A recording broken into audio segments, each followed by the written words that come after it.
Sanarembi onthoktuna room atopada leriba mi adubu kauri. Damalamba.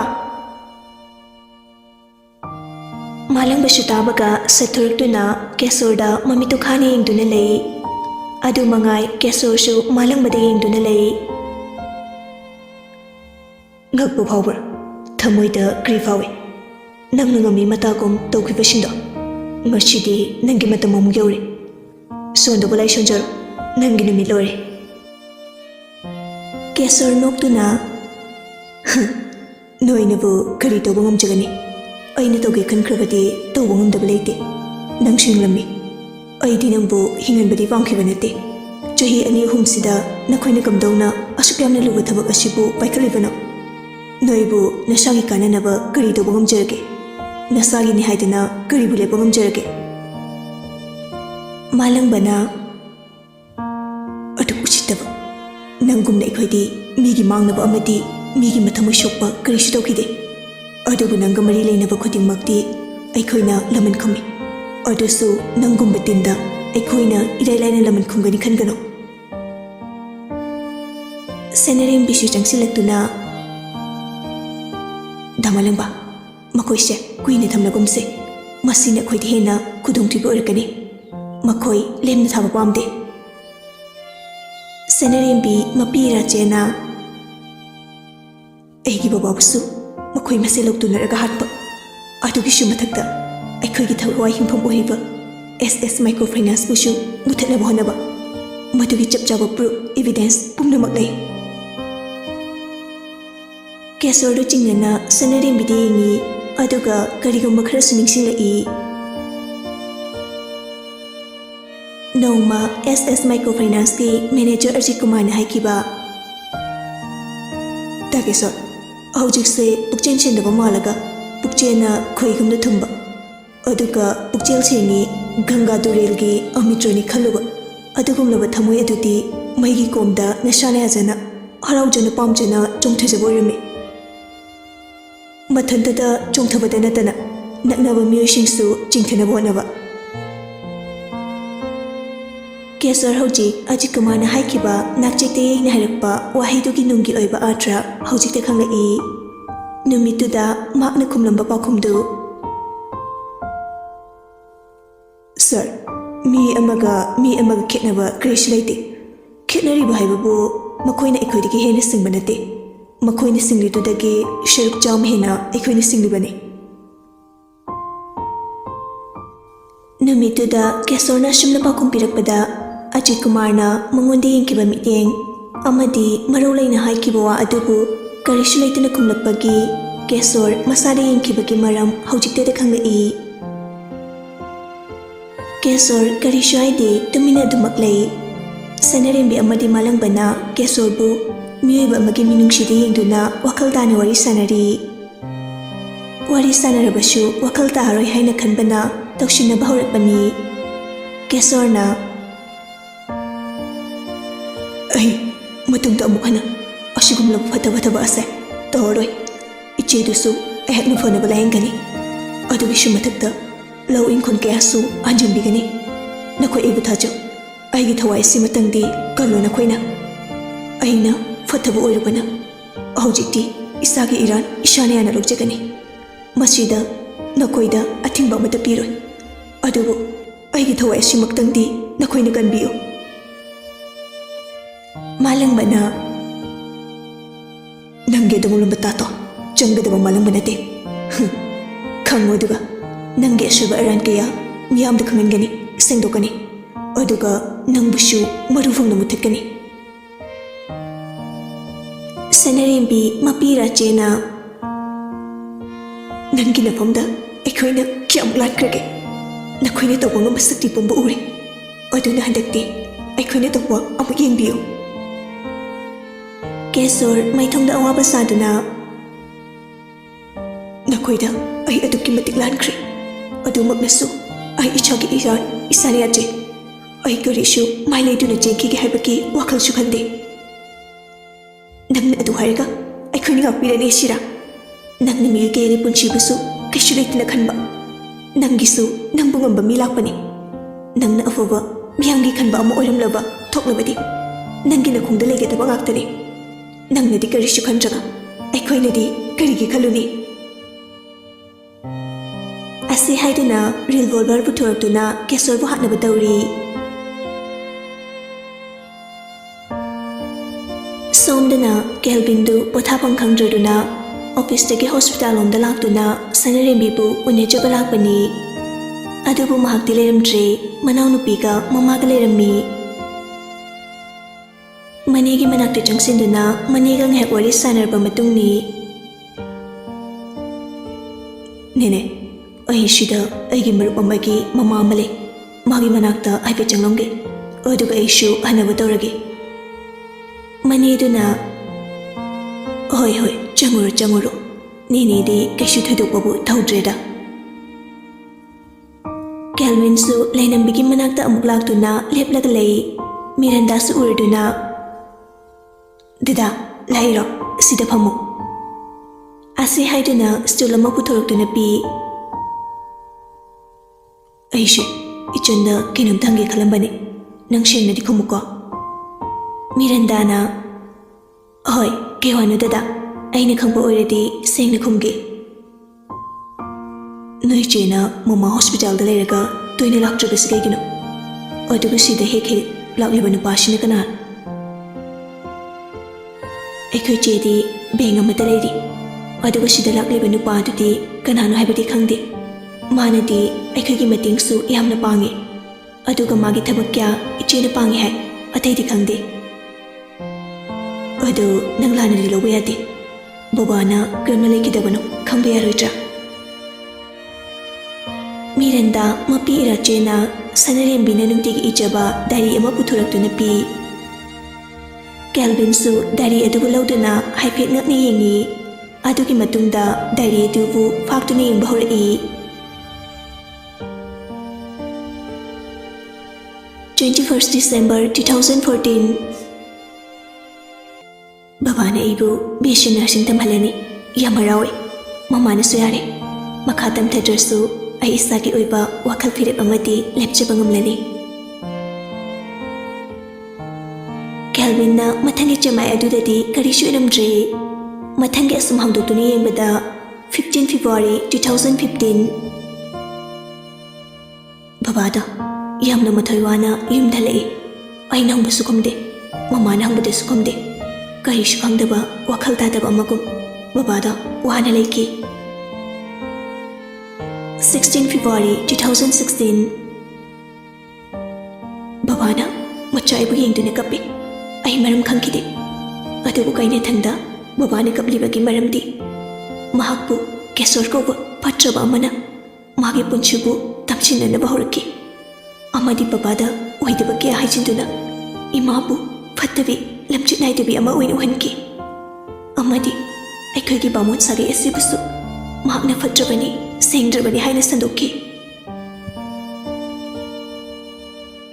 Calvin ꯃꯈꯥ ꯇꯥꯅ ꯗꯥꯏꯔꯤꯗꯨ ꯄꯥꯔꯛꯄꯗ ꯁꯅꯥꯔꯦꯝꯕꯤꯒꯤ ꯄꯦꯟꯗꯕ ꯀꯌꯥꯗꯨ ꯗꯥꯏꯔꯤꯗꯨꯒꯤ ꯂꯩꯃꯥꯏꯁꯤꯡꯗ ꯏꯔꯝꯈꯤ ꯑꯗꯨꯕꯨ ꯃꯥꯒꯤ ꯅꯨꯡꯁꯤꯕꯒꯤ ꯂꯝꯕꯤꯒꯤ ꯃꯔꯝꯗꯗꯤ ꯑꯃꯨꯛꯇ ꯊꯦꯡꯅꯔꯛꯇꯦ ꯈꯔ ꯆꯦꯅꯥꯁꯤꯡꯗꯨ ꯍꯥꯡꯂꯨꯕꯗ 10 March 2016 ꯑꯩꯒꯤ ꯕꯕꯥꯕꯨ ꯃꯈꯣꯏꯅ ꯂꯧꯇꯨꯅꯗꯨꯅ ꯍꯥꯠꯈꯤꯕ ꯏꯃꯥꯁꯨ ꯈꯨꯗꯨꯝ ꯆꯟꯅꯕ ꯁꯤꯟꯈꯤꯕ ꯑꯗꯨꯛꯀꯤ ꯃꯇꯤꯛ ꯆꯥꯕ ꯂꯃꯟ ꯁꯣꯏꯗꯅ ꯁꯤꯡꯒꯅꯤ ꯑꯩꯍꯥꯛ ꯅꯨꯄꯤ ꯑꯣꯏꯖꯔꯕꯁꯨ ꯃꯩꯇꯩ ꯅꯨꯄꯤ ꯑꯃꯅꯤ ꯕꯕꯥꯒꯤ ꯂꯃꯟ ꯃꯆꯥ ꯑꯩꯅ ꯁꯣꯏꯗꯅ ꯁꯤꯡꯒꯅꯤ ꯑꯁꯤ ꯐꯥꯎꯕ ꯂꯣꯏꯗ꯭ꯔꯤꯉꯩ ꯑꯩ ꯀꯅꯥꯒꯁꯨ ꯃꯔꯤ ꯂꯩꯅꯔꯣꯏ ꯑꯩꯒꯤ ꯀ꯭ꯂꯥꯁꯃꯦꯠꯁꯤꯡ ꯑꯃꯗꯤ ꯀꯦꯜꯚꯤꯟ ꯅꯪꯁꯨ ꯑꯩꯒꯤ ꯏꯐꯝꯗꯒꯤ ꯅꯥꯊꯩꯗꯨꯅ ꯊꯝꯃꯤ ꯑꯩꯅ ꯕꯕꯥꯒꯤ ꯂꯃꯟꯁꯤꯡꯕ ꯉꯝꯂꯕ ꯅꯨꯃꯤꯠꯇ ꯑꯩ ꯅꯪꯅ ꯍꯥꯏꯕ ꯄꯨꯝꯅꯃꯛ ꯌꯥꯒꯅꯤ ꯃꯅꯨꯡꯗ ꯃꯍꯥꯛꯅ ꯋꯥꯈꯜ ꯍꯣꯡꯈ꯭ꯔꯕꯁꯨ ꯀꯔꯤꯁꯨ ꯀꯥꯏꯗꯦ ꯑꯩꯗꯤ ꯑꯩꯅꯤ ꯃꯥꯅ ꯃꯥꯅꯤ ꯑꯩꯒ ꯃꯥꯒ ꯆꯥꯡꯗꯝꯅꯕ ꯌꯥꯔꯣꯏ ꯀꯦꯜꯚꯤꯟꯗꯨ ꯃꯊꯟꯇ ꯈꯜꯂꯤ ꯁꯨꯅ ꯅꯪꯒꯤ ꯃꯐꯝ ꯑꯃ ꯄꯨꯟꯁꯤꯒꯤ ꯑꯣꯏꯅ ꯂꯦꯡꯗꯅ ꯊꯝꯕꯤ ꯅꯪꯒꯤꯗꯃꯛꯇꯅꯤ ꯑꯩꯅ ꯍꯧꯖꯤꯛ ꯐꯥꯎꯕ ꯂꯩꯔꯤꯕ ꯅꯪꯗꯤ ꯑꯩꯅ ꯍꯥꯏꯕꯗ ꯅꯣꯡꯃꯇꯁꯨ ꯌꯥꯈꯤꯗꯕꯅꯤ ꯍꯧꯖꯤꯛꯁꯨ ꯌꯥꯗ꯭ꯔꯤ ꯑꯗꯨꯕꯨ ꯌꯥꯗ꯭ꯔꯦ ꯍꯥꯏꯗꯨꯅ ꯅꯪꯒꯤ ꯅꯨꯡꯁꯤꯕ ꯏꯐꯝꯗꯒꯤ ꯃꯨꯠꯇ꯭ꯔꯤ ꯉꯥꯏꯒꯅꯤ ꯅꯪꯕꯨ ꯏꯅꯥꯛꯇ ꯂꯥꯛꯄ ꯄꯥꯝꯒꯅꯤ ꯅꯪꯒꯤ ꯅꯇꯤꯡ ꯁꯣꯏꯅ Makhalai Maidadi Kalishidamdre Jamai Krakalaga 1st April 2021 Aiki Hanba Ipagilaman Kumbani Kakabi Munbu Ehak Nahatmani Miyamna Michamni Harabasu Ainari Kangi Maha Nupi Kiaki Punchibu Maganba Amadi Drakla Lubadi Chenaba Patrabani Adumakna Mahapu Hatki Hainadi Kiarakshinki Adubu Achen Matang Japang Jabana Laurik Miyam Morakta Ay Magna Bom Fit Tawduna Mahapu Hatki Aigi Imaki Layang Bagi Selek Tabagi Damalang Mana Aikagi Mating Kia Pangi Mahakshu Aikum na Laibak Tiraba Amani Mahakti Peshapai Lakali Singi Mapuni Adumakna Mahaka Dinaraga Tabak Singse Laina Topangam Libani 19 May 2021 Ayindi Wiga Eki Pusibu Mangan Bada Chawna Mating Pangliba Mahakpu Ngashidi Kelvin Pamlan Badagi Fukawatuna Mirandada Ichan Nuichegi Dari Se Aipurage Namfonaba Makumlo Ichalake Ase Haram Duna Tuna Chakre Kelvin Icham Samamiyo Amadinate Adubu Mahakna Kanada Shulandabana Mibu Fatanalaude Masagi Personal Oiba Warida Mi Changhande Yahonde Adumakna Mahakna Matumta Dumak Chatli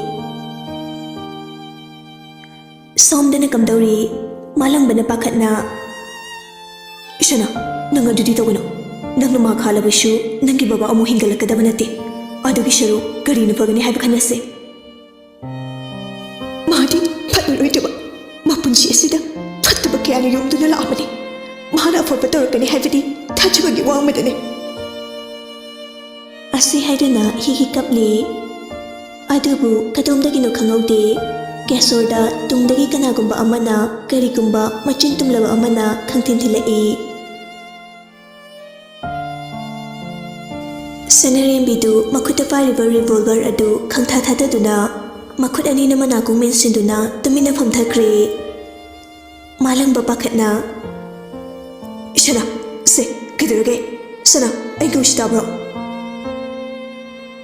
Malang Ba Kidawayar Banukana on Tok to Ning Bada Nupa Mana Kesorbu Tungdaki Karigumba Amana Tinduna Lerami Kesorshu China Dukana Kangna Machindagi E Kasur E Malang Badi Adu Ubada Pakat Panelore Kanano Karino Haibakangdaba Amana Makoiki Mating Panglakpada Ngakpushukawi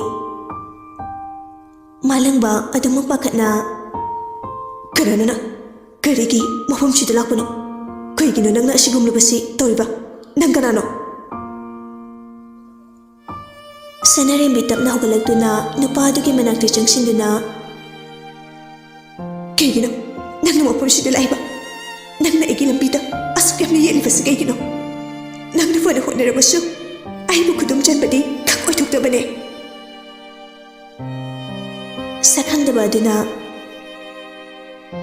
Nangi Natung Inaba Haibashina Aigi Maroiba Thoudamni Nangbu Awafamda Dahanindi Nangi Awanuwai Pumba Saruk Yaki Haiduna Lakpani Adubu Nangna Aibu Mirai Bikibani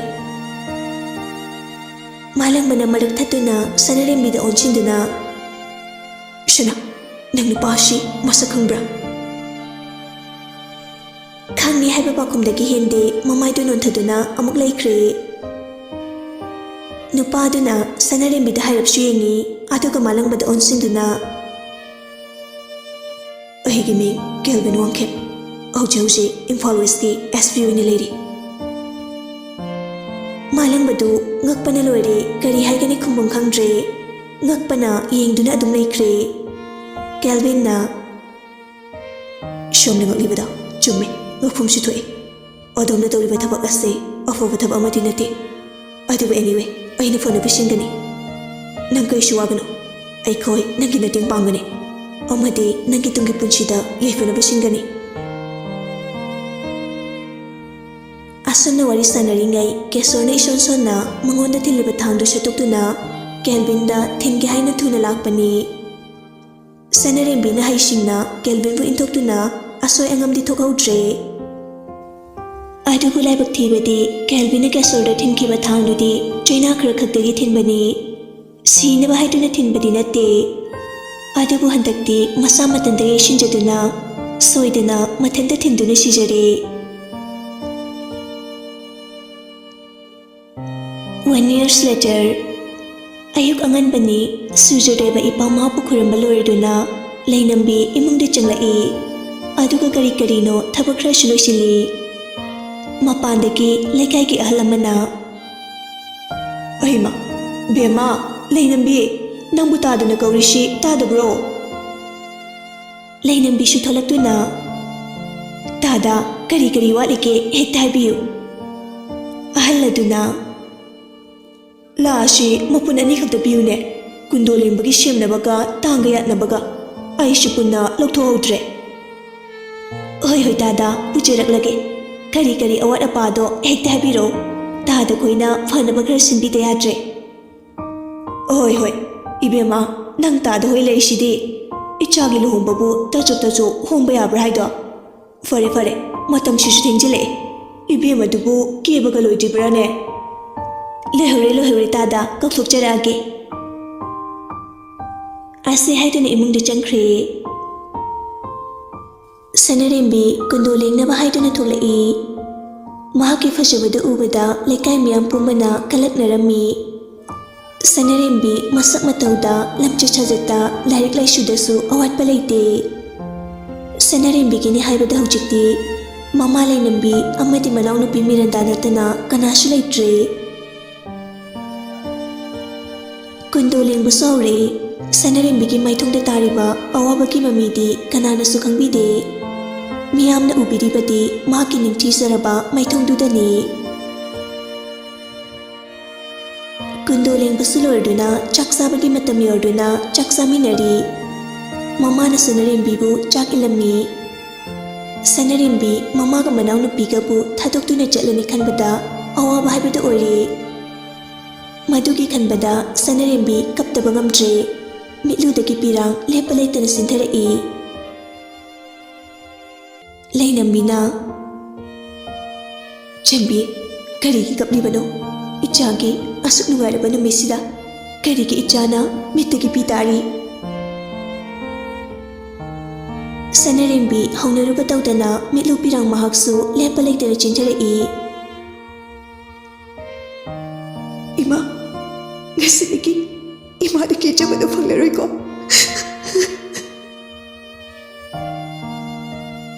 Lainambi machagi mittagi tarakliba senglaba mitlu pirang adubu taithoktuna harai. Chambi nangna atopa yumnak sagai ama onkhrabasu nangi nungsibadi khak mayek tama lairoye. Icha anigidamaktane imani hinglibase. Yarisi Chambi chaktu chasilo. Ngasi imana iliba chaksina ichagi nungai aifana panbo yuko imagi bema. Sanarembi mamada nungsini yengladuna imagi thawjataki nachai aifabi harbid oichikiko. Chak sabasi lori Sanarembi magi kadangi hapo tharami. Magi kadada mitkuptana nungsini yengjai. Sanarembi kapladuna ningon oibiba pokthupolubana nungsiraba yum nungsiraba ningol kasibu thadoktuna chatba taraba nakhoi pumnamakti lengtuna lehoragani adubu aidi nakhoi pumnamakpu thadoktuna chatba tare.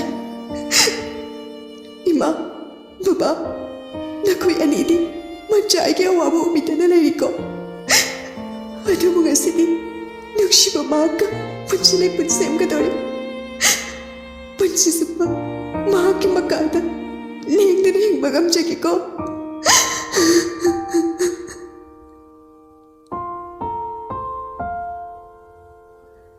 Matamna hokhibana Kelvinsu loishinba lori.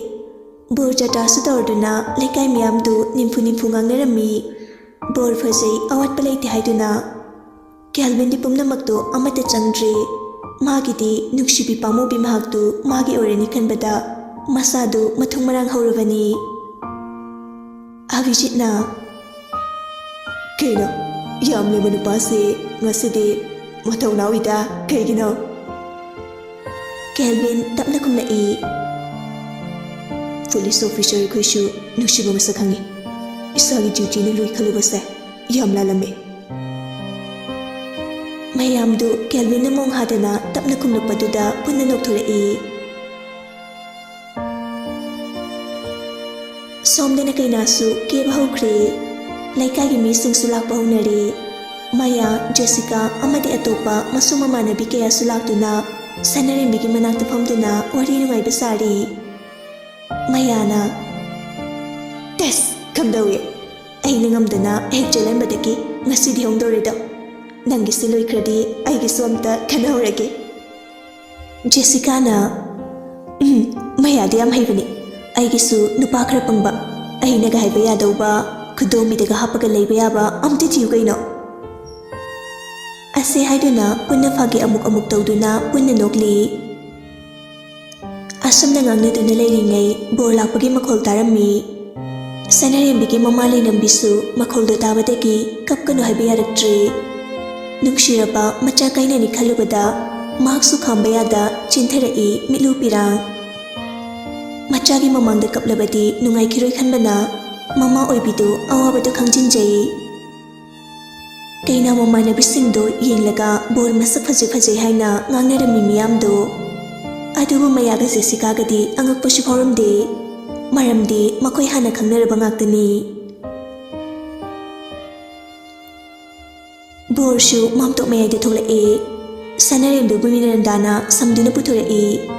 Sanarimbi ubada nuparonggi mi makhaydu maki maithongi fajaba ubada chibol ngangnarami. Fataba karisu ngangnaba nate. Fajabi mahaki fajabada saithaduna ngangnajaribani. Fajay ningtijay yengbada pukning huna fajay. Yenglu kuding kainagi fajariba maithong amadi. Maduda hapliba fijet laiting kayana tangjariba sanarimbi piktak sengtak tawba sabanda. Sanarimbi sagay ki ahal ama makura thukpa amada khurimjaduna mamtok mayayda thokre. Kaina senabina sanarimbi bu senari. Aduk fajaraba sanarimbi ki maithongdo Kelvin di nanghawrore matagong phala bingjari. Bor senaba mahaksu awaba haibada oire. Laikagi nupi amana ichigi namong nupi sidi fajay ichi hoigi yumgado pungan nandau mali asu fajabasibu karaidagi thengnaruina haywani aikha Kelvin se onthongna nupi thiba haikredako ichigi isa nupi luhongbada faw asumna fajakide ko iche Gayatri maithong makalamna aidubudi aigi imongni dana ai shaibani aigi chanupi luhongbada asumna fajakide Sanahaldi machana pamjaba mamobu luhongbada uraga momon noktuna yengjari.